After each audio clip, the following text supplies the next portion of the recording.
Olá, seja bem-vindo, seja bem-vinda a mais um vídeo aqui no canal Ouvido Mágico.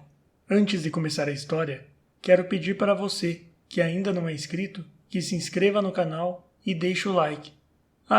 E compartilha também com aquelas pessoas que você acha que podem gostar desse tipo de conteúdo. Então, boa história. A Loteria, de Shirley Jackson. A manhã de 27 de junho estava límpida e ensolarada, com o calor refrescante de um dia em pleno verão. As flores desabrochavam em profusão e a grama era de um verde vivo.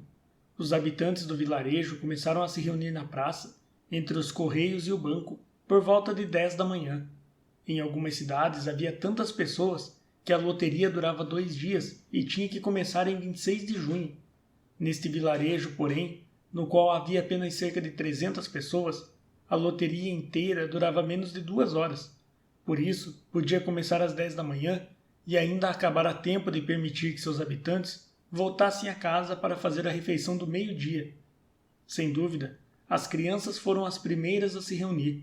Recentemente, a escola fechara para o verão e a sensação de liberdade instalara-se inquietamente na maioria. Elas tendiam a se juntar em silêncio por um tempo antes que irrompessem numa brincadeira barulhenta.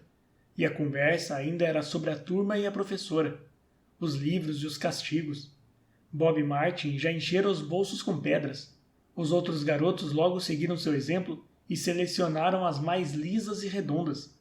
Bob, Harry Jones e Dick Delacroix, os habitantes pronunciavam Delacroix, finalmente fizeram uma grande pilha de pedras em um canto da praça e as protegeram dos ataques surpresa dos outros garotos.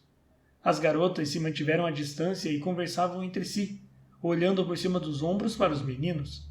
Crianças muito pequenas rolavam na terra ou seguravam as mãos de irmãos ou irmãs mais velhos. Pouco depois, os homens começaram a se reunir, observando os próprios filhos. Falavam sobre plantio e chuva, tratores e impostos. Eles ficavam de pé, juntos, longe da pilha de pedras no canto. Suas piadas eram silenciosas e sorriam em vez de dar risadas. As mulheres vestiam roupas de casa e suéteres desbotados, e chegaram pouco depois dos homens. Elas se cumprimentavam e fofocavam conforme se juntavam aos maridos. Logo, as mulheres de pé, ao lado dos homens, começaram a chamar seus filhos, e eles vinham, relutantes, tendo que ser chamados 4 ou 5 vezes. Bob Martin abaixou-se sobre a mão da mãe, que o apertava, e correu, às gargalhadas, de volta para a pilha de pedras. O pai ergueu a voz abruptamente, e Bob se aproximou rápido, assumindo seu lugar entre o pai e o irmão mais velho.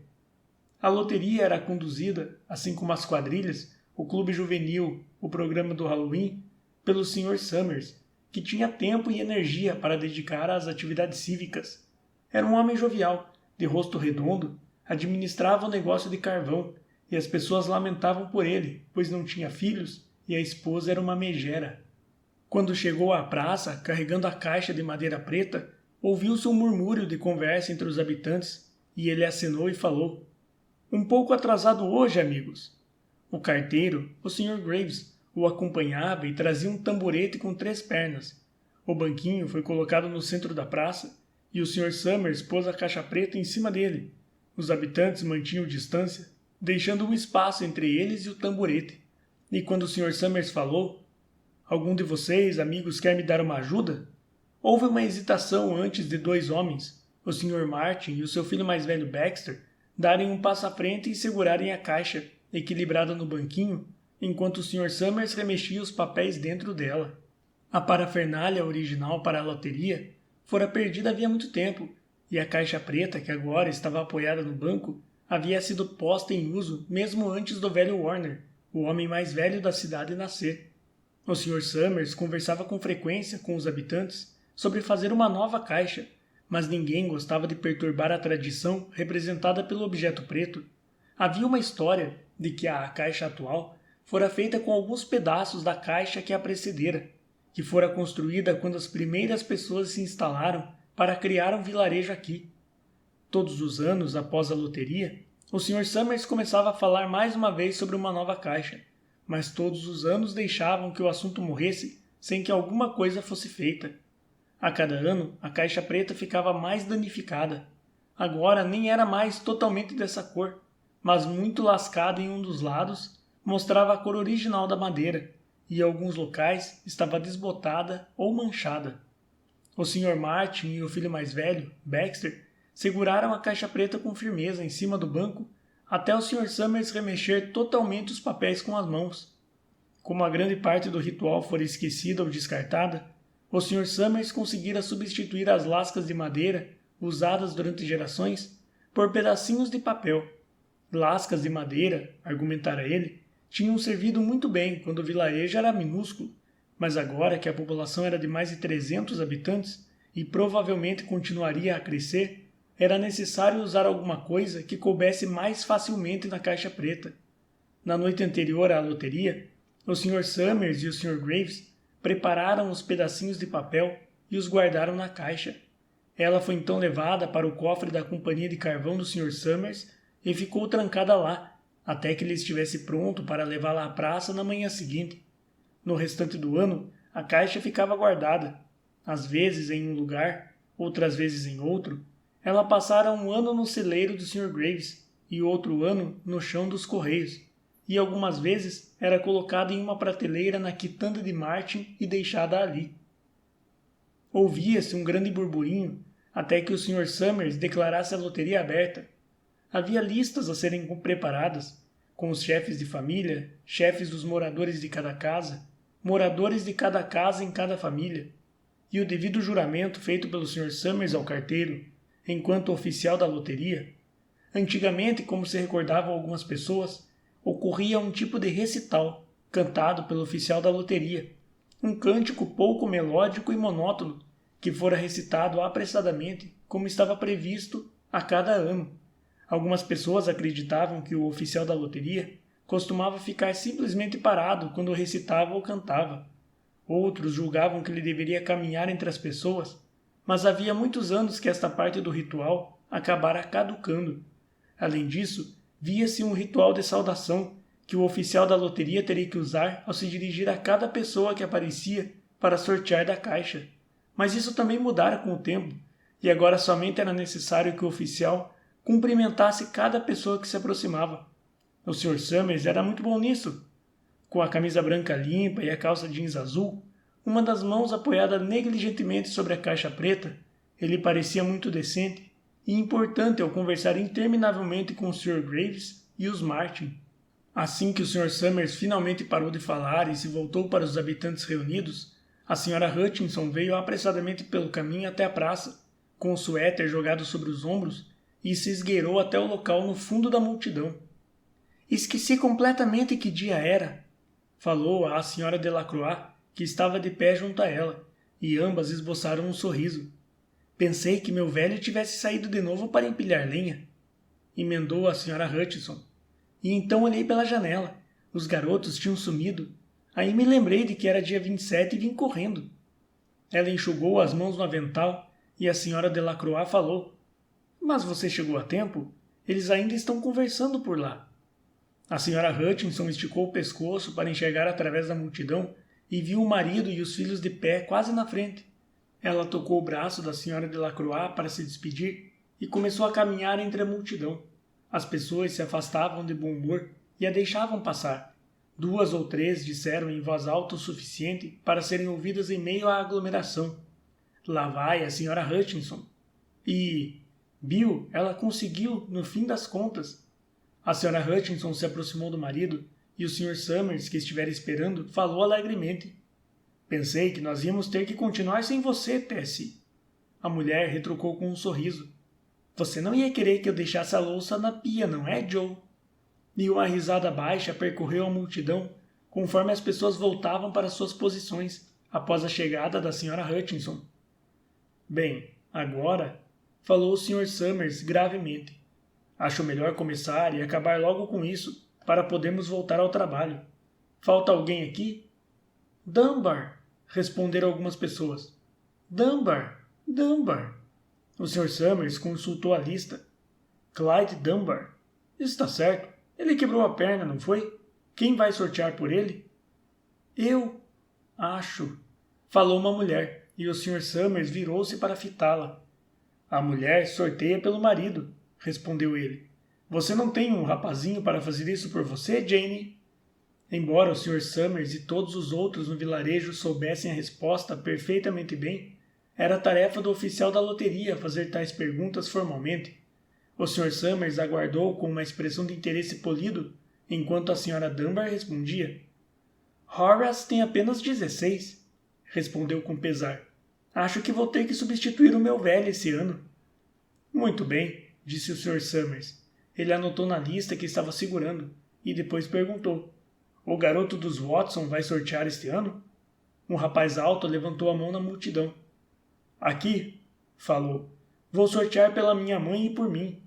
Ele piscou os olhos, nervoso, e abaixou a cabeça quando algumas vozes na multidão disseram coisas como Bom garoto, Jack, e Feliz por ver que sua mãe tem um homem para fazer isso.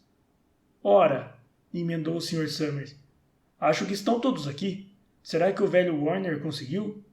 Aqui, falou uma voz, e o Sr. Summers acenou com a cabeça. Um silêncio repentino desceu sobre a multidão, e quando o Sr. Summers limpou a garganta e olhou a lista. Todos prontos? Gritou ele. Agora vou ler os nomes. Os chefes de família primeiro. E os homens se aproximam e tiram o papel da caixa. Mantenham o papel dobrado na mão sem olhar, até que todos tenham tido a vez. Entendido? As pessoas tinham feito isso tantas vezes que simplesmente nem prestavam atenção às orientações. A maioria estavam em silêncio e passava a língua pelos lábios, sem olhar em volta. Depois o Sr. Summers ergueu uma das mãos e chamou. Adams! Um homem se separou da multidão e deu um passo à frente. Olá, Steve! Disse o Sr. Summers, e o Sr. Adams respondeu. Olá, Joe! Eles sorriram um para o outro sem senso de humor e com nervosismo. Depois o Sr. Adams enfiou a mão dentro da caixa e retirou um papel dobrado. Ele o segurou firmemente por um dos cantos, enquanto dava meia volta e caminhava apressado até sua posição na multidão, onde ficou parado a alguma distância da própria família, sem baixar os olhos para a mão. Allen, chamou o Sr. Summers. Anderson. Bentham. Parece que não há mais tempo algum entre as loterias, disse a Sra. Delacroix à Sra. Graves, na fila de trás. Parece que a última foi apenas na semana passada. Sem dúvida, o tempo voa, observou a Sra. Graves. Clark, Delacroix. Lá vai o meu velho, falou a Sra. Delacroix. Ela prendeu a respiração quando o marido seguiu adiante. Dunbar, disse o Sr. Summers, e a Sra. Dunbar caminhou com firmeza até a caixa, enquanto uma das mulheres dizia Anda, Jane, e a outra emendava Lá vai ela. Somos os próximos, falou a Sra. Graves. Ela observou enquanto o Sr. Graves se aproximava, vindo da lateral da caixa, cumprimentava o Sr. Summers com ar grave e retirava uma tira de papel. Agora, por toda a multidão, havia homens segurando os pequenos papéis dobrados nas mãos grandes, virando-os, revirando-os, nervosos. A Sra. Dunbar e os 2 filhos estavam parados juntos e a mulher segurava o pedaço de papel. Harbord, Hutchinson. Levante-se e vá até lá, Bill, disse a Sra. Hutchinson e as pessoas perto dela riram. Jones. Dizem que lá no vilarejo ao norte estão falando em abandonar a loteria, comentou o Sr. Adams com o velho Warner, que estava ao seu lado. O velho Warner fez um muxoxo. Bando de malucos, disse ele. Você dá ouvido aos jovens e nada é bom o bastante para eles. Da próxima vez, sabe, eles vão querer voltar a morar nas cavernas. Ninguém trabalha mais e vive desse jeito por um tempo. Costumava haver um ditado. Loteria feita garante a colheita. Só o que sei é que todos comeríamos ervas daninhas e bolotas. Sempre houve uma loteria, emendou com arrogância. Já é ruim o bastante ver o jovem Joe Summers ali zombando de todo mundo. Em alguns lugares, eles já abandonaram as loterias, observou a Sra. Adams. Nada além de confusão com isso, disse o velho Warner com teimosia. Bando de tolos. Martin! E Bob Martin observou o pai caminhar. Overdyke, Percy... Eu queria que eles se apressassem, falou a Sra. Dunbar para o filho mais velho. Eu queria que eles se apressassem. Estão quase terminando, disse o filho. Você tem que se preparar para correr e contar a seu pai, retrucou a Sra. Dunbar. O Sr. Summers chamou o próprio nome, então deu um passo à frente com precisão e retirou uma tira de papel da caixa. Depois chamou: Warner. É o 77º ano no qual compareço à loteria, disse o velho Warner ao passar pela multidão. 77ª vez. Watson. O garoto alto se aproximou constrangido em meio à multidão. Alguém falou: Não fique nervoso, Jack. E o Sr. Summers emendou: Leve o tempo que precisar, filho. Zanini. Depois disso, fez-se uma longa pausa, uma pausa tensa, até que o Sr. Summers segurou a tira de papel no ar e falou: Muito bem, amigos. Por um instante, ninguém se mexeu, e então as tiras de papel foram abertas. Subitamente, todas as mulheres começaram a falar ao mesmo tempo e perguntavam: Quem foi? Quem pegou? Foram os Dunbar? Foram os Watson? Depois, as vozes começaram a dizer: Foi o Hutchinson. Foi o Bill. Foi Bill Hutchinson quem pegou. Vá contar a seu pai, pediu a Sra. Dunbar ao filho mais velho. As pessoas começaram a olhar ao redor para ver os Hutchinson. Bill Hutchinson estava parado, em silêncio, e fitava o papel em sua mão. No mesmo instante, Tessie Hutchinson gritou para o Sr. Summers: Você não deu tempo suficiente para ele tirar o papel que queria. Eu vi você. Não foi justo. Leve na esportiva, Tessie! Gritou a Sra. Delacroix, e a Sra. Graves falou: Todos nós tivemos a mesma chance. Cale a boca, Tessie, disse Bill Hutchinson. Bem, pessoal, concluiu o Sr. Summers, isso foi feito bem rápido, e agora temos que nos apressar um pouco mais para terminarmos na hora. Ele consultou a lista seguinte. Bill, chamou, você sorteia pela família Hutchinson. Você tem outros parentes nos Hutchinson? Tem Dom e Eva, gritou a Sra. Hutchinson. Dê uma chance a eles. As filhas sorteiam com a família dos maridos, Tessie, respondeu o Sr. Summers gentilmente. Você sabe disso tão bem quanto qualquer um. Isso não foi justo, queixou-se a mulher. Acho que não, Joe, disse Bill Hutchinson com pesar. Minha filha sorteia com a família do marido. É justo, e não tenho outros parentes a não ser as crianças. Então, no que diz respeito ao sorteio pelas famílias, é você, explicou o Sr. Summers. E no que diz respeito aos parentes, é você também, certo? Certo, disse Bill Hutchinson. Quantos filhos, Bill? Perguntou formalmente o Sr. Summers. 3, respondeu Bill Hutchinson. Tenho o Bill Jr., a Nancy e o pequeno Dave, e a Tessie e eu. Muito bem, então, falou o Sr. Summers. Harry, você devolveu os papéis deles? O Sr. Graves acenou com a cabeça e ergueu as tiras de papel. Ponha na caixa, então, orientou o Sr. Summers. Pegue os papéis de Bill e ponha dentro dela. Acho que deveríamos recomeçar, disse a Sra. Hutchinson, falando no tom de voz mais baixo que podia. Fique sabendo que não foi justo. Você não lhe deu tempo suficiente para escolher. Todo mundo viu isso. O Sr. Graves havia separado as 5 tiras e colocado na caixa, e deixou todos os papéis, à exceção daqueles, caírem no chão, onde a brisa os pegou e ergueu. Preste atenção, pessoal. Era o que a Sra. Hutchinson estava dizendo às pessoas em torno dela. Pronto, Bill, indagou o Sr. Summers, e Bill Hutchinson lançou o olhar rápido à esposa e aos filhos e acenou com a cabeça. Lembre-se, falou o Sr. Summers, pegue os pedaços de papel e mantenha dobrados até que todos tenham tirado um. Harry, ajude o pequeno Dave. O Sr. Graves segurou a mão do menininho que o acompanhou até a caixa com boa vontade. Tire um papel da caixa, Dave, falou o Sr. Summers. Dave pôs a mão na caixa e deu uma risada. Pegue apenas um papel, explicou o Sr. Summers. Harry, segure por ele. O Sr. Graves pegou a mão da criança, retirou o papel dobrado do punho fechado e o segurou, enquanto o pequeno Dave ficava parado ao lado dele e o fitava com um ar pensativo. A próxima é a Nancy, disse o Sr. Summers. Nancy tinha 12 anos, e os colegas de escola respiraram fundo quando ela deu um passo para frente, balançando a saia, e retirou delicadamente uma tira da caixa. Bill Jr., falou o Sr. Summers, e Billy, com o rosto vermelho e os pés grandes demais, quase derrubou a caixa ao sortear um papel. Tessie, chamou o Sr. Summers.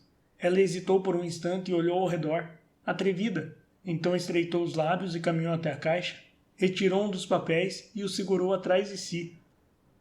Bill, falou o Sr. Summers, e Bill Hutchinson enfiou a mão na caixa, remexeu e finalmente retirou-a com o pedaço de papel dentro dela. A multidão estava em silêncio. Uma garota murmurou: "Espero que não seja a Nancy." E o som do cochicho alcançou os limites da aglomeração. "Não é do jeito que costumava ser", observou o velho Warner distintamente. "As pessoas não são do jeito que costumavam ser." "Muito bem", falou o Sr. Summers. "Abram os papéis. Harry, você abre o do pequeno Dave." O Sr. Graves abriu a tira de papel e ouviu-se um suspiro generalizado em meio à multidão, quando ele o ergueu e todos puderam ver que estava em branco. Nancy e Bill Jr. abriram seus papéis ao mesmo tempo, e ambos esboçaram sorrisos, deram risadas e se viraram para a multidão, segurando os pedaços de papel acima da cabeça. "Tessie", chamou o Sr. Summers. Fez-se uma pausa e então o Sr. Summers olhou para Bill Hutchinson, e Bill desdobrou o papel e o mostrou. Estava em branco. "É a Tessie", falou o Sr. Summers, e sua voz era baixa. "Mostre-nos o papel dela, Bill." Bill Hutchinson se aproximou da esposa e retirou o pedaço de papel da mão da mulher à força. Tinha uma mancha preta nele, a mancha preta de lápis bem forte que o Sr. Summers fizera na noite anterior, no escritório da companhia de carvão. Bill Hutchinson o ergueu e a multidão se agitou. Embora os habitantes tivessem se esquecido do ritual e perdido a caixa preta original, ainda se lembravam de usar as pedras. A pilha de pedras que os garotos tinham feito antes estava pronta. Havia pedras no chão com os pedaços de papéis soprados que tinham saído da caixa. Delacroix escolhera uma pedra tão pesada que teve que erguê-la com as duas mãos e se virou para a Sra. Dunbar. "Anda", disse ela, "apresse-se." O Sr. Dunbar tinha pedras pequenas nas duas mãos e ela falou com a respiração entrecortada: "Não consigo correr de jeito nenhum. Você terá que ir na frente e eu me encontro com você." As crianças já tinham pedras e alguém deu uns seixos ao pequeno Dave Hutchinson. Tessie Hutchinson estava no centro de um espaço vazio agora e esticava as mãos em desespero enquanto os habitantes se aproximavam dela. "Não é justo", disse ela. Uma pedra a atingiu na lateral da cabeça. O velho Warner dizia: Vamos, vamos, pessoal." Steve Adams estava na frente da multidão, com a Sra. Graves a seu lado.